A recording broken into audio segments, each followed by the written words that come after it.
qual é a maneira com a qual a gente adora? Qual é a disposição do nosso coração? Já que eu falei que Deus dispôs o coração deles, dispôs como? Como é que a gente tem que estar disposto a adorar? Eu preciso primeiro explicar que disposição não é sentir bem, tá? Na Escritura, disposição significa tomar uma decisão. Quando fala assim que Jonas foi vomitado pelo peixe, diz a Escritura que ele se dispôs e foi a Nínive. Mais tarde na história a gente sabe que o coração dele não estava muito naquela missão, mas ele dispôs e foi. Dispôs significa, tomei uma decisão de fazê-lo. Não é assim, eu não estou disposto hoje não, acho que eu não vou na igreja. Tem nada a ver com isso. Quando você fala assim de disposição, como sentir bem, levantei com o pé esquerdo, direito, tem nada a ver com isso. Nada. Tem a ver com tomar uma decisão, é uma resolução. Eu me dispus a oferecer sacrifícios ao Senhor. Eu me dispus a adorá-lo. Eu me dispus a oferecer aquilo que eu tenho para Ele. E aqui, a gente aprende várias coisas bonitas sobre a disposição do adorador desse texto. Veja só, vamos destacar algumas coisas que o texto nos ensina. Primeira coisa que eu destaco da disposição do adorador, é que ele tem aspiração pelo Senhor. Ele aspira, ele anela pelo Senhor. Santa aspiração. Veja por quê, versículo 20, começa o nosso texto dizendo que o rei Ezequias se levantou de madrugada, não podia esperar o sol assim brilhar bem. Não é curioso isso? O texto que a gente refletiu 2 semanas atrás, diz que os levitas no final do texto chegaram e disseram, está pronto, viu rei? No outro dia de madrugada, mas não esperou assim o sol raiar direito, ele já tinha que estar lá. Sabe o que isso me lembra? Os textos de Salmos que falam assim, Senhor, como a corça suspira pelas águas, assim a minha alma tem sede de Ti. Salmo 42, Salmo 63 fala, como numa terra árida, a minha alma precisa de Ti.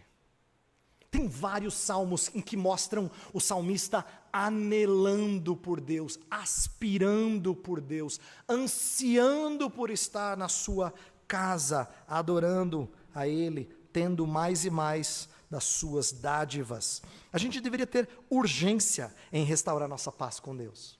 Todas as vezes que a gente tropeça, nós jamais deveríamos retardar nossa confissão.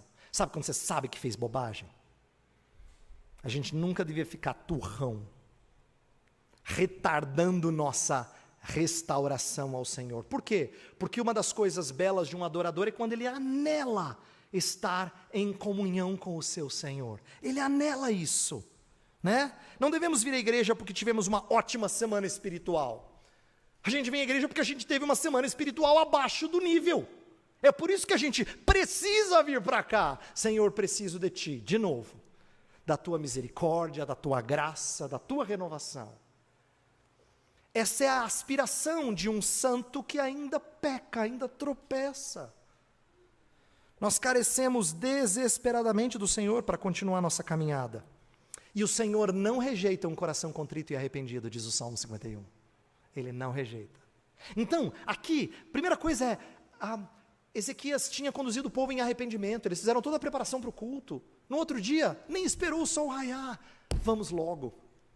Olha só a sua santa aspiração por reatar e renovar a sua aliança com o Senhor. Segunda coisa bonita da disposição do adorador, primeira são as santas aspirações. Segunda coisa bonita é a unidade com a qual Ezequias conduz o povo a adorar.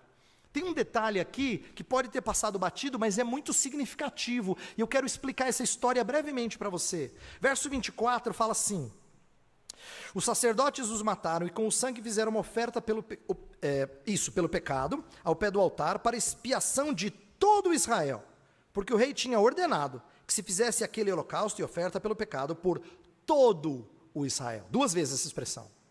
O que está acontecendo aqui? Ezequias foi o rei que testemunhou a destruição do reino do norte. Foi durante os seus dias, o início do seu reinado, mais ou menos, não é? Por volta daquele tempo ali, do início do seu reinado, é que Samaria foi conquistada pela Síria e o reino do norte foi tomado cativo. Então o reino do norte estava estragado, esfacelado, tinha tomado tinha recebido a sua vergonha. E aí, ao invés do rei do sul dizer, bem feito, ele oferece sacrifício tanto por Judá, quanto pelas tribos do norte. E como é que eu sei disso? Pastor, de onde o senhor tirou isso? No capítulo 30, ele convida as tribos do norte para celebrar a Páscoa. As tribos do norte, então, alguns vêm em imigração para o sul para celebrar a Páscoa lá em Jerusalém. Você percebe que ele está promovendo uma unidade? Agora, só para você entender que coisa extraordinária. Eles estavam separados há mais de 200 anos. Vocês que são crentes há bastante tempo sabem como é difícil você juntar igrejas. Imagina juntar nações. Já pensou? No nível de desafio que é juntar nações. Ezequias não consegue fazer grandes coisas, mas ele tem aspirações que combinam com o que Deus prometeu, através do profeta Ezequiel que faria, que ele reuniria as nações debaixo de um mesmo povo. Então, o que eu quero explicar a vocês é que a atitude de Ezequias de dizer, ofereça sacrifício por todo Israel, expressa o que a gente devia fazer no culto. Nós temos que nos esforçar em prol da unidade. É uma pena que culto tem sido, ao longo das últimas décadas em especial, eu não tenho informação que foi assim no passado muitas vezes, ocasionalmente, mas pouco, mas nas últimas décadas parece que culto é motivo de divisão entre as pessoas. Em várias denominações, não importa o que, é motivo de discórdia. E é uma pena isso, porque deveria ser o lugar que melhor expressa a nossa unidade. Quer ver um texto interessante? Mateus capítulo 5 fala assim, se o teu irmão tem alguma coisa contra ti, na hora de você oferecer o sacrifício, vai acertar-se com ele e depois vem adorar. Por quê? Porque Deus sempre quis que o culto fosse a expressão mais visível e bela da nossa comunhão. Daqui a pouco a gente vai participar da mesa da comunhão, que expressa a nossa unidade. Então, olha que belo, o rei Ezequias está nos ensinando a importância da gente nutrir unidade na hora da adoração. Inclusive o apóstolo Paulo abordou essa questão da unidade repetidas vezes na epístola aos Coríntios, Filipenses, porque ele quer que a adoração expresse unidade.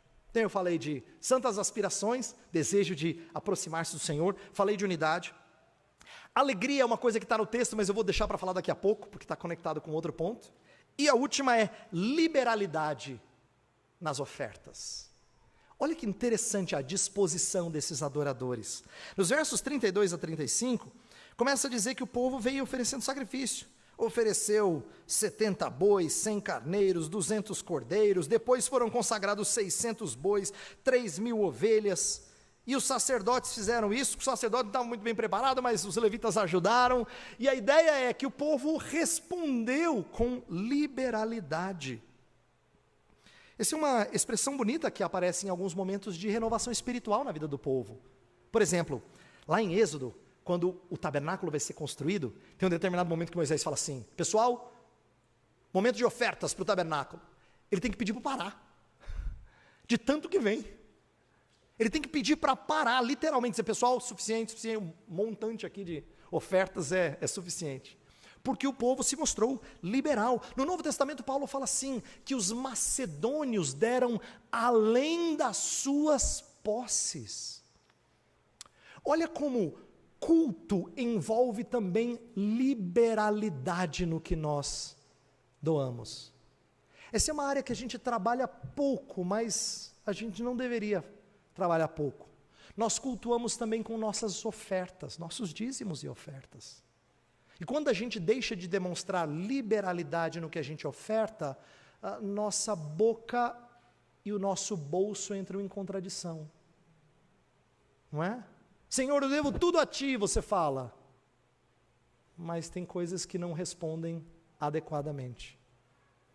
Adoração, na história do povo evangélico, protestante e reformado, no caso de nossa igreja, sempre foi de envolver entrega de dízimos e ofertas como parte do nosso culto. E eu estou aproveitando que o texto está dizendo que o povo respondeu em dádivas, para dizer assim, nós temos que lembrar que a gente adora o Senhor assim também. Uma das maneiras de mostrar disposição do nosso coração, é que nós mostramos liberalidade na hora de doarmos ao Senhor. na hora de trazermos dízimos e ofertas à sua casa.